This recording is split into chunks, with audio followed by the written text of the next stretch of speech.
The Assyrian Empire. For over 3 centuries, no army on earth could stop them. Not Egypt, not Babylon, not the Hittites. The Assyrians were among the first military powers in history to deploy iron-tipped weapons at scale, and they did something no other civilization had thought to do. They attached curved iron blades to the wheels of their war chariots, specifically to shred through enemy formations at full speed. Their soldiers were not volunteers or conscripts, pulled from farms. They were a professional standing army, trained from the time they were teenagers, organized into infantry units, cavalry, and chariot divisions, working in coordination. At their height, under kings like Tiglath-Pileser III and his successors, the Assyrian Empire stretched from the Caucasus Mountains in the north, down through Egypt, Libya, and across to the Arabian Peninsula. Every nation in the region had either been conquered by them or was paying tribute to avoid it. They were not just militarily dominant, they were deliberately terrifying. Assyrian kings recorded their campaigns in graphic detail, describing the destruction of cities and the fates of captured rulers, as a message to anyone considering resistance. The strategy worked. For generations, the name Assyria was enough to end negotiations. However, their collapse came not from a foreign conqueror, but from within. After the death of their last great king, 4 rival claimants fought for the throne simultaneously, tearing the empire apart from the inside. In 612 BC, a coalition of Babylonians, Medes, Scythians, and Cimmerians, nations that had spent decades under Assyrian rule, joined forces and sacked the capital Nineveh. The city burned for weeks. An empire that had seemed permanent was gone within a generation. The Babylonian Empire. When Nebuchadnezzar II finished rebuilding Babylon in the 6th century BC, he surrounded his city with a defensive wall so large that ancient historians wrote about it with disbelief. The wall stood approximately 48 meters high, roughly the height of a modern 15-story building, and stretched between 14,000 and 17,000 meters around the city. The Babylonians believed it was simply impossible to breach. Inside those walls, the civilization that flourished was among the most advanced of the ancient world. Babylonian physicians had already documented and described over 40 distinct diseases. Their mathematicians understood square roots, cube roots, the value of pi, and the principles of right-angle geometry, knowledge that would not be formally proven in the Western world until Pythagoras centuries later. Their base 60 number system is the reason we still use 60 minutes in an hour and 360 degrees in a circle today. Then there was the structure most associated with Babylon, its legendary hanging gardens, listed among the 7 wonders of the ancient world. Whether they ever existed as described is still debated. No confirmed archaeological trace has been found, and the only accounts of them come from texts written centuries after Babylon's peak. The city was real and spectacular enough without them. However, the wall that was supposed to make Babylon unconquerable became the source of its greatest miscalculation. When Cyrus the Great of Persia arrived in 539 BC, his forces did not attempt to breach or scale the walls. They diverted the Euphrates River, which ran directly beneath the city walls. When the water level dropped low enough, Persian soldiers waded in through the riverbed, under the walls, and entered the city from the inside. Babylon fell in a single night without the walls ever being tested. Ancient Egypt. No civilization in the ancient world lasted longer. From approximately 3100 BC to 332 BC, nearly 3,000 years, Egypt endured as an organized, governed, culturally continuous civilization. The pyramids at Giza were already more than 1,000 years old when Babylon was at its height. They are the only structure from the original 7 wonders of the ancient world that still stands today. Egypt's durability was built on geography. The Nile flooded predictably every year, depositing rich silt across the farmland on its banks, and making the soil among the most fertile on earth. While civilizations in less forgiving environments struggled through drought and famine, Egypt produced agricultural surplus for millennia. That surplus funded armies, monuments, and the administrative apparatus of a state that ruled over millions. At its most powerful, during the New Kingdom period, roughly 1550 to 1070 BC, Egypt projected military force across the Levant, into Nubia, and against the Hittites. Pharaoh Thutmose III conducted 17 military campaigns and is sometimes called the Napoleon of ancient Egypt. His successors maintained an empire stretching from northern Syria to Central Africa. However, Egypt's final 2,000 years were marked by an almost continuous struggle to maintain that independence. The Assyrians occupied it. The Persians took it in 525 BC and again in 343 BC. At which point the last native Egyptian pharaoh fled the country and never returned. Every ruler of Egypt after that point, including Alexander the Great, who liberated Egypt from Persia in 332 BC, and the Ptolemaic dynasty that followed him, was a foreigner governing an Egyptian population. Cleopatra, the last of the Ptolemaic rulers and the last person to rule Egypt as an independent state, was Macedonian Greek. The civilization that had produced the pyramids and governed itself for 3,000 years spent its final centuries being passed between empires like an inheritance. The Persian Empire. In 553 BC, a regional ruler named Cyrus, governing a small territory in what is now southern Iran, launched a rebellion against the Median Empire that controlled him. He won. Then, rather than stop, he kept going. Within 30 years, Cyrus the Great had conquered Media, the Kingdom of Lydia in western Turkey, and the Neo-Babylonian Empire, 3 of the most powerful states in the world at that time. His son Cambyses II added Egypt. Under Darius I, the empire expanded further into Central Asia and Southeastern Europe, eventually controlling territory spanning from Greece to India, covering roughly 5.5 million square kilometers and governing an estimated 44% of the entire world's population. No single empire before or since has governed that proportion of humanity. The Persian system of administration was sophisticated in ways that were unusual for the era. Conquered peoples were generally permitted to keep their religions, languages, and local customs, a deliberate policy of tolerance designed to reduce the cost of occupation. Cyrus famously freed the Jewish people from Babylonian captivity when he took Babylon, an act recorded in the Hebrew Bible. Darius built a road network spanning 2,500 kilometers, equipped with relay stations allowing messages to travel the entire length in a week. However, the one target they could never take was Greece. Darius sent a force across the Aegean in 490 BC and was defeated at Marathon by an Athenian army less than a third of its size. Xerxes launched a second, far larger invasion 10 years later, the campaign that produced Thermopylae, Salamis, and Plataea, and was turned back again. The Persian Empire, which had absorbed every opponent it had faced, could not breach a loose coalition of quarreling city-states on the other side of the Aegean. 40 years later, one of those city-states produced Alexander. The empire that Cyrus had built in 30 years was dismantled in 7. The Macedonian Empire. The Greek city-states had spent centuries producing the most sophisticated philosophy, architecture, and democratic theory the ancient world had seen.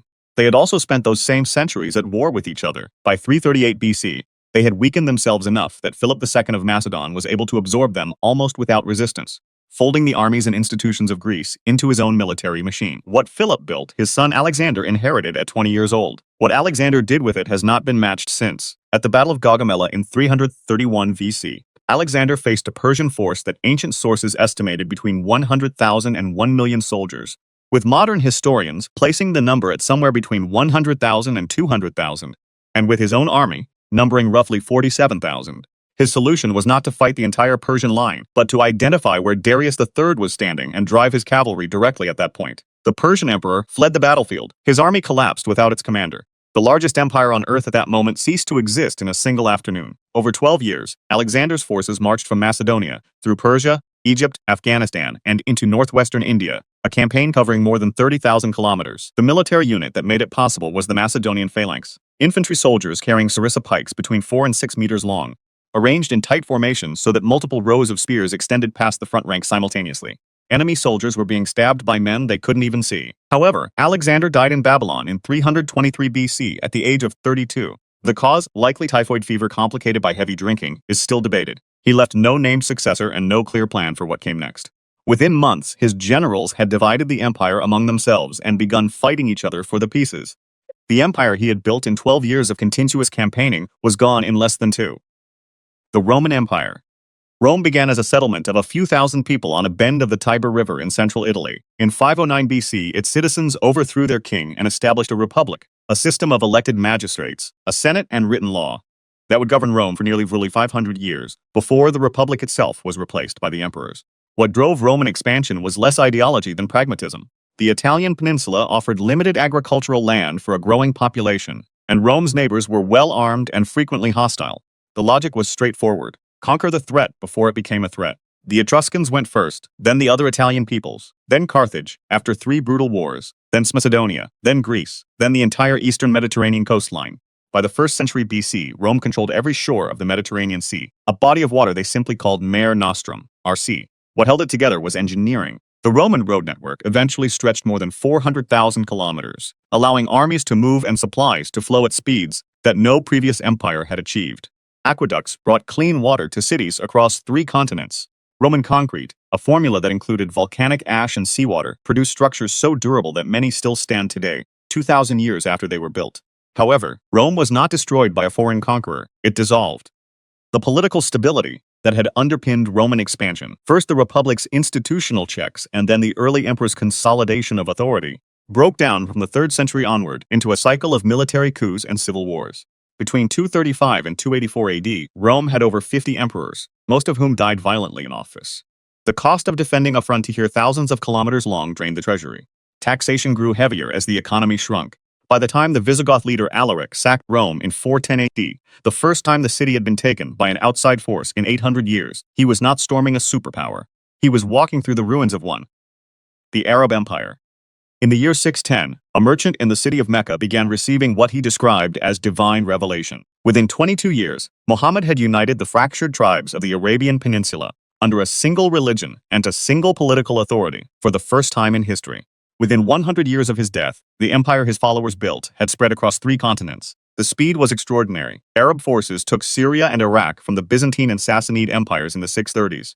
Egypt fell in 641. Persia, the same empire that had once governed 44% of humanity, was absorbed completely by 651. By 711, Arab armies had crossed the Strait of Gibraltar into Spain. In the east, they pushed through Central Asia to the borders of Tang Dynasty China, where they fought and held their ground at the Battle of Talas in 751. In less than a century, a coalition of desert tribes had built the largest empire the world had seen to that point. What made the expansion possible was not just military force but ideological coherence. Islam provided a shared identity across conquered peoples that previous empires had managed only through administration and fear. Arab trade networks extended from West Africa to Southeast Asia. Baghdad, built in 762 as the imperial capital, became within a generation the largest city on earth, a center of mathematics, astronomy, medicine, and philosophy at a time when much of Europe was still rebuilding from the fall of Rome. However, the empire became a victim of its own reach. Governing territory that stretched from Spain to Central Asia required a level of administrative control that no single authority could sustain. Regional governors accumulated independent power. Religious schisms, the splits between Sunni and Shia authority that began immediately after Muhammad's death, produced recurring civil wars. By the 10th century, the caliphate had fractured into rival dynasties that shared a religion but fought each other for territory. Then, in 1258, Mongol forces under Hulagu Khan reached Baghdad. They besieged the city for 12 days. When they entered, they killed an estimated 200,000 people and threw the contents of the city's massive library, manuscripts representing centuries of accumulated knowledge, into the Tigris River. The water reportedly ran black with ink for days. The Arab Empire never recovered. The Mongol Empire. In the late 12th century, the Mongolian steppe was a collection of competing nomadic tribes with no unified government, no cities, no writing system, and a total population of roughly 2 million people. By 1279, within a single lifetime, those same people governed the largest contiguous land empire in human history, 24 million square kilometers, stretching from the Pacific coast of China to the doorstep of Vienna. The engine of this expansion was the Mongol cavalry. On the steppe, every male from the age of 15 was required to serve in the military.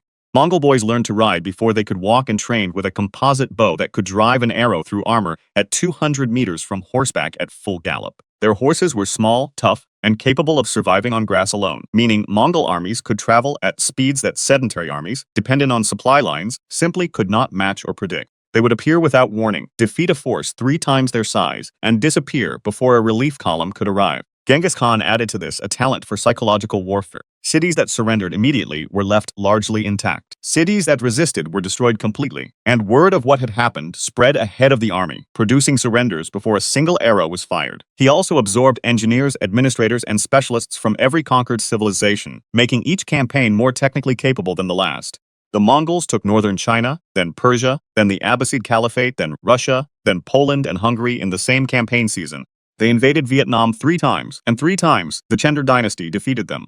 Rather than meet Mongol cavalry in open battle, Vietnamese forces retreated into jungle terrain, cutting supply lines through guerrilla harassment until the invaders collapsed and withdrew. The largest land empire in history could not subdue a kingdom a fraction of its size. Terrain and tactics had stripped away the one thing that made them invincible. However, the empire's structural weakness had been built in from the beginning. Genghis Khan never established a clear system of succession. When he died in 1227, his territory was divided among his sons, and their sons divided it again. By the mid-1300s, the Mongol Empire had fractured into 4 separate khanates: the Golden Horde, the Chagatai Khanate, the Il Khanate, and the Yuan dynasty in China, all nominally related, all effectively at war. In 1368, a former Buddhist monk named Zhu Yuanzhang led a peasant rebellion that drove the Yuan dynasty out of China entirely. The chain reaction that followed dismantled the remaining khanates within the century. The Ottoman Empire. In 1299, a minor Turkic chieftain named Osman I declared independence from the Mongol-weakened Seljuk Sultanate in northwestern Anatolia. At the time, his territory was a sliver of land near the Byzantine frontier. What followed was 600 years of almost uninterrupted expansion. The Ottomans were methodical, where other empires were impulsive.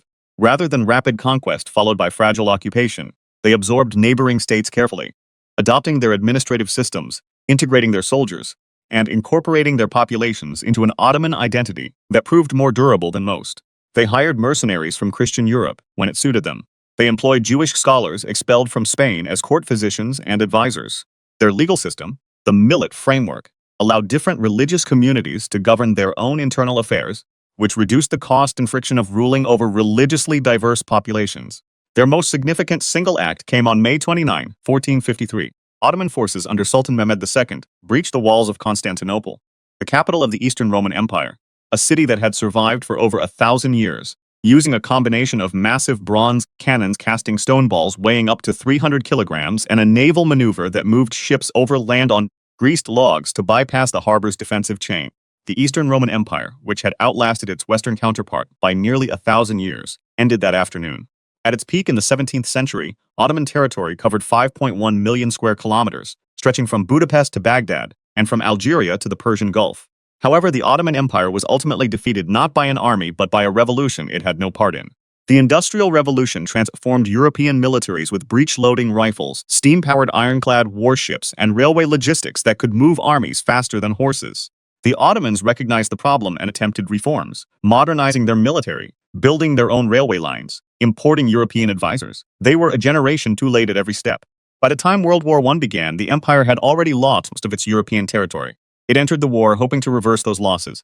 Instead, it lost over 2/3 of its military forces, and saw more than 3 million civilians die to war, famine, and displacement. In 1922, the Turkish nationalist movement under Mustafa Kemal abolished the Sultanate entirely. An empire that had lasted 6 centuries ended not with a military defeat but with a vote.